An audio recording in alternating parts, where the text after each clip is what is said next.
आवाज जनता की।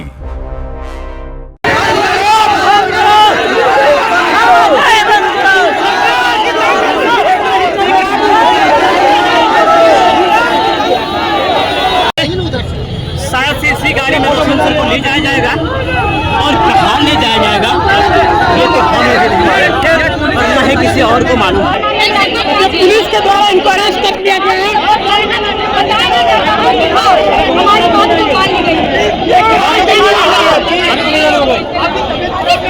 एक बार लेके जाएगा, बात करने के बाद डिटेल करेंगे। देखिए, जो आज जो प्रदर्शन रहा है इसमें मूल रूप से सब इंस्पेक्टर को बहाली लेकर के और कांस्टेबल की जो बहाली लेकर के इनके जो अभ्यर्थी हैं अपने आप को अभ्यर्थी कह रहे थे कुछ लोग और उनके नेतृत्व कर रहे थे कोचिंग के इंस्टीट्यूट वाले और एक खुशबू पाठक नाम की लड़की वो कर रहे थे।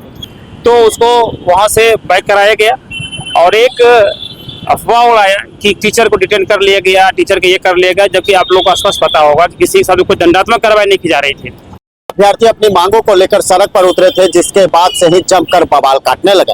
रोशन सर इसका लीड कर रहे थे, लेकिन अब पुलिस दरोगा अभ्यर्थी जो है वो लगातार उग्र आंदोलन करते हुए नजर आए। तस्वीरें आपके सामने है, रोशन सर की तस्वीर देख सकते हैं कि किस तरीके से रोशन सर प्रदर्शनकारियों को लीड कर रहे थे और उसी दरमियान किसी ने ह्यूमर फैला दिया कि रोशन सर को डिटेन कर लिया गया, जिसके बाद उग्र आंदोलन जिस तरीके से कोतवाली तक पहुंचे, उसके बाद पुलिस ने वहां से लोगों को समझाया बुझाया और वहां से हटाया। देखिए, नोटिफिकेशन और विज्ञापन जारी को लेकर यह प्रदर्शन था और प्रदर्शनकारियों ने पुलिस के गाड़ियों को भी क्षतिग्रस्त किया। इस तमाम मामले को लेकर law and order DSP Krishna Murari क्या कुछ करे, जरा वो सुनिए। काफी देर तक सर देखिए, जो आज जो प्रदर्शन रहा है इसमें मूल रूप से सब इंस्पेक्टर को बहाली लेकर के और कांस्टेबल की जो बहाली लेकर के इनके जो अभ्यर्थी हैं अपने आप को अभ्यर्थी कह रहे थे कुछ लोग और उनके नेतृत्व कर रहे थे कोचिंग के इंस्टीट्यूट वाले और एक खुशबू पाठक नाम की लड़की वो कर रहे थे। वो सभी लोग ने यहाँ पर पहुंचा डाक बंगला पर। हालांकि पहली बार इनको जेपी गोलंबर पर रोकने का प्रयास किया गया, लेकिन जेपी गोलंबर को ब्रिज करके डाक बंगला पहुंच गया। डाक बंगला जब पहुंच गए, यहाँ से इनके डेलीगेट्स को हम लोगों ने मिलने के लिए जहाँ मिलना चाहते थे दंडाधिकारी के मौजूदगी में उनको भेजा गया ताकि डेलीगेट से मिल ले। उसके बाद यह स्पष्ट है, जब डेलीगेट्स के लिए मिलने चले गए हैं आपके लोग, आप लोग को जो कहानी थी मीडिया के समझ में या अपनी जो बातें कहानी थी वो कह भी दिए हैं, डेलीगेट्स भी चले जा चुके हैं, तो आपको मूव करनी ही बैक होनी है।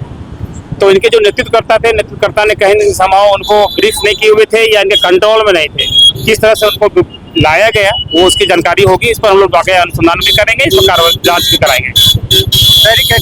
और उसके बाद उनके कंट्रोल में नहीं रहा और लड़के काफी उग्र हो गए। लड़के उग्र होकर के यहाँ से भी आगे बढ़ करके कोतवाली टी तक जाने का प्रयास किया और आगे भी बढ़ने का प्रयास किया, जो कि प्रतिवेदी क्षेत्र है। तो उसको वहाँ से बैक कराया गया और एक अफवाह उड़ाया कि टीचर को डिटेन कर लिया गया, टीचर के ये कर लिया गया, जबकि आप लोगों को स्पष्ट पता होगा कि किसी के साथ कोई दंडात्मक कार्रवाई नहीं की जा रही थी। हम लोगों ने काफी संयम से काम लिया है, लोगों को बहुत अच्छे से समझाने का प्रयास किया है कि जो लोग आप लोग हैं तब लोग कृपया मूव करें।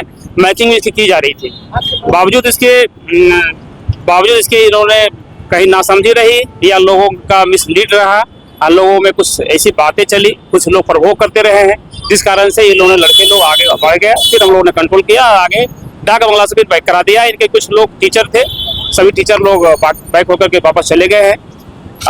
अपने अपने जो लड़के थे काफी सबको डिस्पर्स करा दिया गया है। बाकी अभी स्थिति सामान्य है। अभी हम लोग ने सभी काफी जो यातायात है उसको बहाल कर दी गई है। देखिए, आपको स्पष्ट बताता हूं कि आप लोगों ने पूरी प्रक्रिया को देखा भी होगा। डाक बंगला से जब जा रहे हैं बावजूद उसको मना की जा रही थी, पुलिस वाले इनको हाथ जोड़ रहे थे कृपया आप ऐसा मत करें, लेकिन आप अचानक ऐसा कर रहे हैं कि कोतवाली टी से भी आगे बढ़ रहे हैं उग्र रूप में। यहाँ पर लोग काफी गाड़ी व्यस्त मार गए, गाड़ियां चलती है, लोग काफी डर जाते हैं। यहाँ पे एकाएक इस तरह बढ़ने लगते हैं तो लोगों में एक अलग सा माहौल बनता है। तो उसी को पुलिस ने रोका है, रोक करके बैक कराया है। पुलिस की गाड़ी में भी क्षति हुई है, हम इसकी इंक्वायरी करा लेते हैं, कहाँ क्या क्या क्षति हुई और कार्रवाई निश्चित रूप से की जाएगी।